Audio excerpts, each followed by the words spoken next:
Mohamed Kadami, bonjour. Vous êtes djiboutien. Vous bénéficiez du statut de réfugié politique en France depuis de très nombreuses années. Et de façon assez incroyable, vous vous retrouvez convoqué par la justice française. Alors, président du FRUD, est-ce que vous pouvez nous présenter votre mouvement? Le Front pour la restauration de l'unité et de la démocratie, le FRUD, a été créé en 1991 pour lutter contre la dictature à Djibouti. Et aujourd'hui, il s'oppose encore à la dictature du président Guelleh. Et vous, comme président du FRUD, récemment, je crois que vous avez réussi en partie à rassembler toute l'opposition. Dites-moi un mot là-dessus. oui, après que toutes les tentatives électorales ont échoué à Djibouti, parce que il est impossible à Djibouti d'une alternative par les urnes, nous avons rassemblé l'ensemble de l'opposition djiboutienne à Bourget en septembre 2018 en vue d'une transition démocratique. Et ce processus est en passe de réussir. C'est la raison pour laquelle Ismaïl Omar Guelleh est dans tous ses États pour empêcher toute expression démocratique, aussi bien à l'intérieur qu'à l'extérieur, et d'où cette demande invraisemblable du président de Djibouti de demander l'extradition d'un des opposants qui est en plus réfugié et statutaire en France. Mais alors qu'est-ce que pour le moment on vous reproche? De quelle affaire s'agit-il? Il s'agit d'une affaire qui s'est déroulée en septembre 2015, et à l'époque on a dénoncé la collusion d'une entreprise privée égyptienne de construction avec les forces armées, parce qu'ils transportaient les troupes, parce qu'ils transportaient les armes, parce qu'ils transportaient les nourritures de l'armée.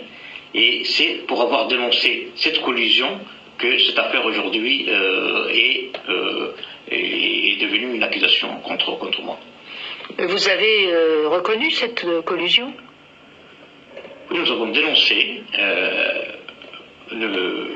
la collusion de ces entreprises parce qu'ils ont transporté des troupes et des matériels militaires et qui ont porté préjudice aux combattants du FRUD.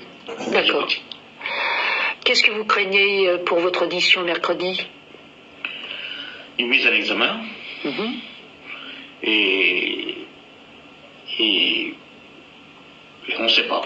Et qu'est-ce qui peut arriver? C'est la raison pour laquelle nous lançons un appel à l'opinion publique française pour faire respecter le statut de réfugié politique en France.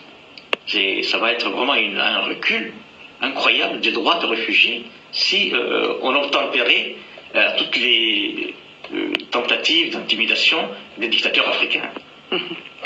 Donc, qu'est-ce qu'on peut faire? Qu'est-ce que nos auditeurs peuvent faire? C'est-à-dire intervenir auprès des ministères de la Justice, auprès du ministère des Affaires étrangères? Qu'est-ce que vous demandez?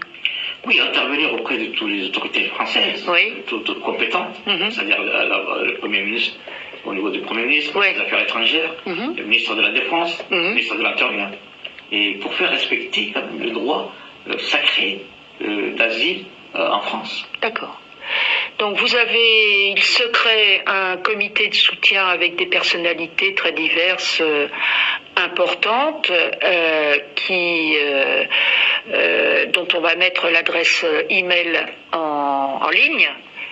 Et donc nous demandons à toutes les personnes qui veulent bien vous rejoindre dans ce combat pour le respect des droits des réfugiés politiques en France et contre la dictature de Djibouti, de vous soutenir.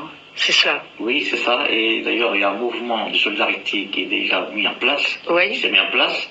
Et donc, nous appelons aussi d'autres personnalités et d'autres soutiens pour renforcer ces comités de soutien. Et au-delà de ma personne, pour le respect quand même des droits d'asile en France, pour respecter tous les réfugiés politiques ici. Merci Mohamed Kadami. Merci, c'est à moi de vous remercier.